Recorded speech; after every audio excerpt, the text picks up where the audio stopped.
Amém, irmãos. Paz do Senhor Jesus. Essa é a palavra do dia. A palavra do dia está no livro de Cantares. Cantares, capítulo 5, versículo 10. Cantares, capítulo 5, versículo 10.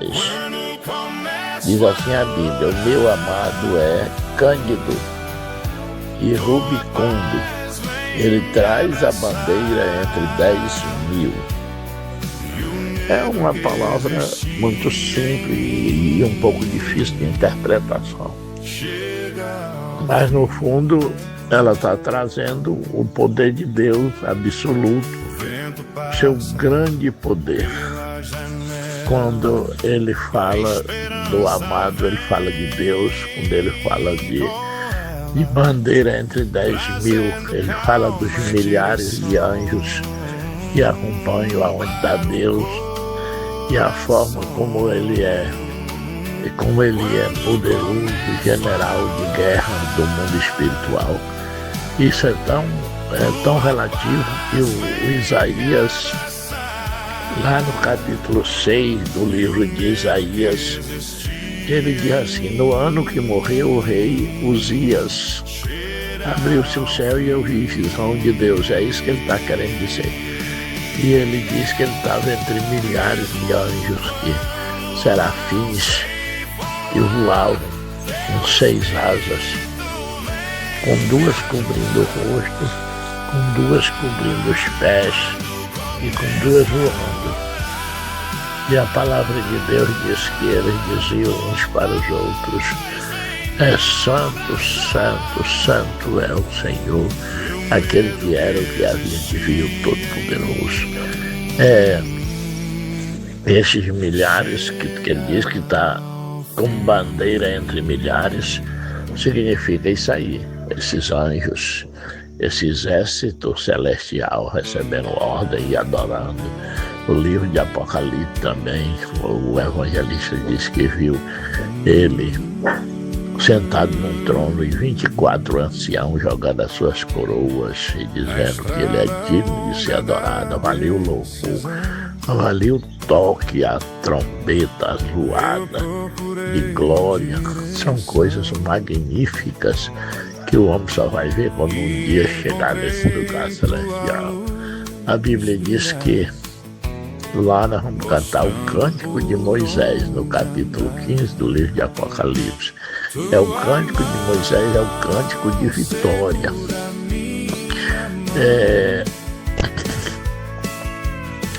No livro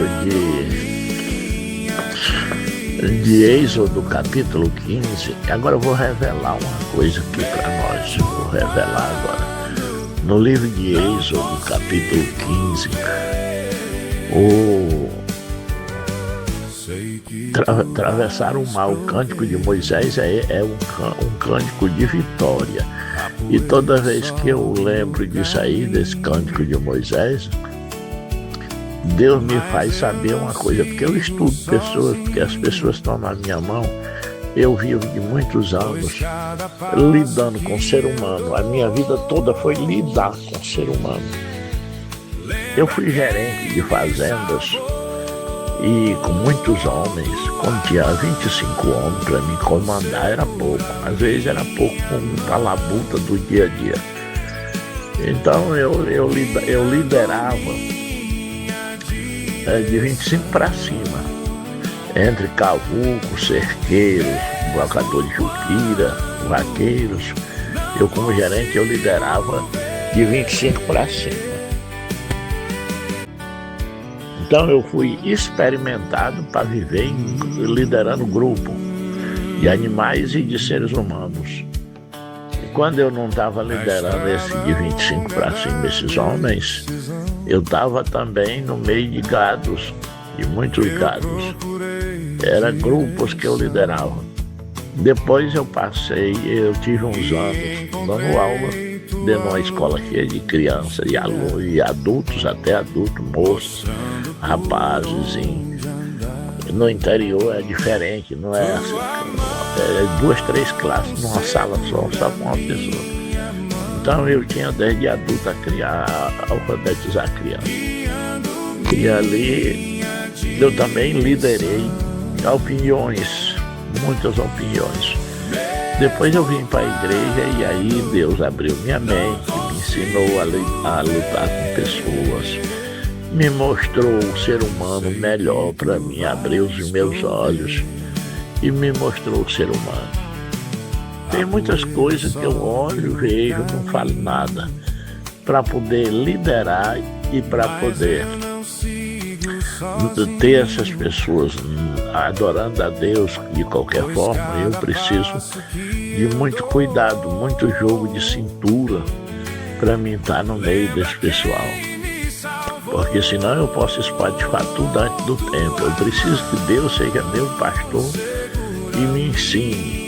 E eu preciso entender que a igreja não é minha, a igreja é de Deus. E eu preciso entender que eu não posso bater de frente com os seres humanos, que ele é mal entendido, porque a Bíblia me diz assim: repreenda, não repreenda o escarnecedor. Isso é no livro de Provérbios, porque senão ele se levanta contra ti. Repreende o sábio e ele fica mais sábio ainda. Então são coisas que Deus me fala, eu compreendo, eu agradeço a Deus e vou levando. Mas vamos lá, vamos para o Cântico de Moisés. Nós vamos entender uma coisa agora. Eu tenho visto, por causa da igreja que está nas minhas mãos, que Deus colocou nas minhas mãos. Não foi eu que quis, nem peguei, nem tomei por força. Foi Deus que colocou uma parte da igreja dele nas minhas mãos. E ali eu entendi uma coisa. Moisés canta e Miriam dança alegre, porque eles eram escravos. Já falei isso várias vezes na igreja, muitas vezes. Eles eram escravos no Egito e agora saíram da escravidão. Deus abriu o mar para eles passar, porque era um obstáculo que estava na frente, que o faraó vinha atrás. E se Deus não abre o mar, o faraó tinha pego, o povo de Israel tinha matado. E aí Deus mostrou uma abertura, uma escapatória para eles. Eles saíram, escaparam do furacão do exército de Faraó, escaparam da escravidão. Agora eles têm grande motivo de cantar e dançar. Nunca foi registrada uma dança deles lá no Egito. Miriam sofreu muito no dia que jogaram o menino na água, no dia que o menino desapareceu, que o faraó queria matar, e junto com a mãe dela, todos sofreram muita perseguição, muita coisa terrível. Agora eles têm motivo de adorar a Deus. Agora vamos para o que eu quero revelar. Vamos chegar no denominador comum. Eu tenho uma igreja nas mãos, eu olho para a igreja, eu conheço a vida de cada um camarada, um pouco de longe, não intimamente, mas um pouco de longe, mas conheço. Conheço quem é bem casado, conheço quem serve bem a Deus, conheço quem vive numa vida financeira melhor, conheço quem trabalha muito e tem pouco, conheço tudo do rebanho que Deus me deu. É preciso eu conhecer para mim poder. Se você tem um rebanho de ovelhas na mão, você pode pegar esse rebanho de ovelhas e conhecer os carneiros, as ovelhas, o que nasceu, quem está bichado, quem está encarrapado, quem precisa tirar a lã, tosquear. Você conhece tudo, você sabe tudo das ovelhas. Você sabe tudo das ovelhas. As ovelhas, às vezes nem sua não é do seu patrão, mas você cuida e sabe. É a mesma coisa que os crentes não são meus, eles são de Deus. Agora eu cuido. Agora vamos lá, bora cantar. Às vezes de um grupo de senhora, um bocado cantando e uma sentada com a cara do tamanho de um bicho. Você acha que uma pessoa dessa é liberta? Um camarada chamar uma pessoa para cantar e ele não vir, para balançar o dedo que naquele dia não tem.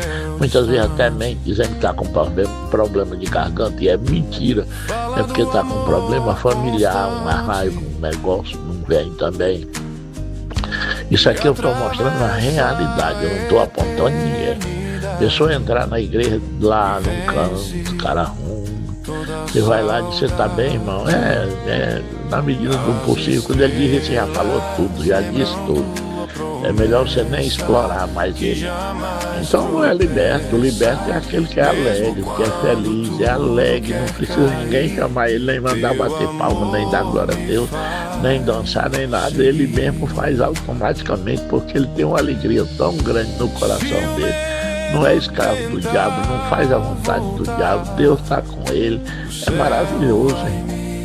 É por isso que esse homem escreveu no livro de Cantares: o meu amado é cândido. A palavra cândido significa forte, é tudo na vida, rubicundo, e está entre milhares, é uma bandeira entre milhares.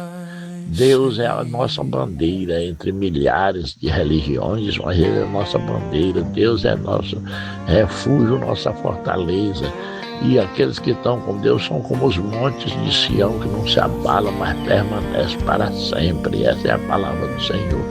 O crente é feliz, o crente só vive mais alegre, é assoviando, é cantando, é dando glória a Deus e incomodando o diabo, que dá para o cara dizer, rapaz, mas eu não tenho motivo de cantar, sair de casa hoje, estou pela bola. Isso, rapaz, o problema é teu, eu estou feliz, estou alegre. Eu só penso no que é bom, eu só gosto do que é bom, eu transmito alegria. Meu Deus, é assim, onde Ele vai, a alegria chega junto. Jesus, onde chegava que tinha morte, o defunto se levantava. Então, onde o defunto se levanta, não tem mais ninguém chorando, só tem alegria. Onde o cara está paralítico há 38 anos e sai carregando a cama, um cabo desse vai bailando e gritando e dizendo, aleluia, glória, aleluia, eu estou curado. Onde tem um cego de nascença que nunca viu nada, vendo as coisas, ele sai pulando. E os discípulos pegaram isso aí de Jesus, porque entra na porta formosa, tem um paralítico, é desde o ventre da sua mãe lá, recebe, me deu uma esmola, me deu uma esmolinha. Toda pessoa que pede as coisas, ele pede com um ponto de exclamação, ele pede com tristeza. O senhor pode me dar uma esmola, por favor? Ele não vai dizer, me deu uma esmola, filho daquela outra. Não, não é assim. O senhor tem algum dinheirinho aí para me dar uma esmola, que eu não posso trabalhar? A conversa é essa. Me deu uma esmola. Tem muito crente paralítico na igreja. Tem dia que ele ainda vai, ainda canta um pouquinho, ainda tá melhorando, coisa, mas eu tô tempo, rapaz, ore por mim, eu tô na bolagem. E o cabo tava lá, mas tava na igreja, como estavam na igreja, os paralíticos espirituais, os coxos, tá tudo na igreja, os cegos que nunca conhecem nenhum versículo, tá na igreja. Aí o homem veio, Jesus, entrou, os homens de Deus, e ele disse, me dê uma esmola, os senhores aí me derem uma esmola. E disse, rapaz, não tem não, não tem prata e nem ouro. Repara como Deus é melhor do que prata e ouro. De que adianta ter uma casa cheia de ouro e viver triste, e viver acabrunhado, e viver brigando. Às vezes você não tem nada, saiu de casa, não deixou nada, mas eu vou lá na igreja, vou adorar a Deus até não querer mais. E quando eu terminar, eu sei que Deus vai abrir uma porta para mim. Eu ontem conversando com o evangelista do Jojó, e ele tinha concluído uma coisa que fez com o irmão Newton. Foi pegarem umas novilhas do irmão Nilton que ele tinha compro e levaram à propriedade do irmão Nilton. E eles fizeram tudo bem feito. Foram buscar elas no sábado, deixaram aqui na cidade para não ir e voltar de noite, a comparação, e não poder estar no culto. Em vez de deixar de manhã, vieram na escola bíblica dominical. Depois que ouviram a palavra, pegaram os animais e levaram. E quando voltou, com pouco tempo, o evangelista veio me deixar, que eu estava lá na casa dele. A chuva caiu, ninguém sabe nem se choveu na estrada. Se eles fazem tudo errado, não, primeiro nós vamos, pastor, a gente vai, porque tem que aproveitar. Talvez tenha dado uma chuva que não tinham ficado na estrada, mas tinham passado o carro. Levaram, hoje os animais estão lá, porque nunca pararam de ouvir a palavra do Senhor. Tudo fizeram depois da palavra, depois da escola. Busque primeiro o reino de Deus e a sua justiça, e as outras coisas serão acrescentadas. Essa é a palavra de Deus para a sua vida. Ah, não tem nada. Hoje eu vou mariscar, tá passando na Piracema, no Rio. Eu não vou para a escola dominical, que eu tenho que mariscar. Cadê a comida que tu tem hoje? Ela está estocada dentro de uma geladeira. Não, foi só naquele dia, rapaz, vai te catar. Aquilo ali foi que Deus que deu para todo mundo, mas Ele não deu para tu. Está armazenando não, que o maná que choveu lá no deserto era proibido pegar de um dia para o outro, cada dia a sua porção. Deus está responsável por cada porção de cada dia nosso. O pão nosso de cada dia, dai-nos hoje, está no Pai Nosso. Nunca vai faltar pão para aquele que não deixa de buscar a Deus, mas vai faltar tudo para aqueles que primeiro buscam o mundo para depois buscar a Deus. Agora eu quero orar. Querido Deus, Pai que está no céu, santo e poderoso, grande em obra e poder, tua graça e misericórdia espalhada em toda a terra. Derrama toda a tua cheinidade de glória e poder sobre nossas vidas e ilumina cada passo. Faz nós viver segundo a tua palavra, porque ela é a lâmpada para nossos pés e luz para nossos caminhos. Eu te peço, Senhor, em nome do Senhor Jesus.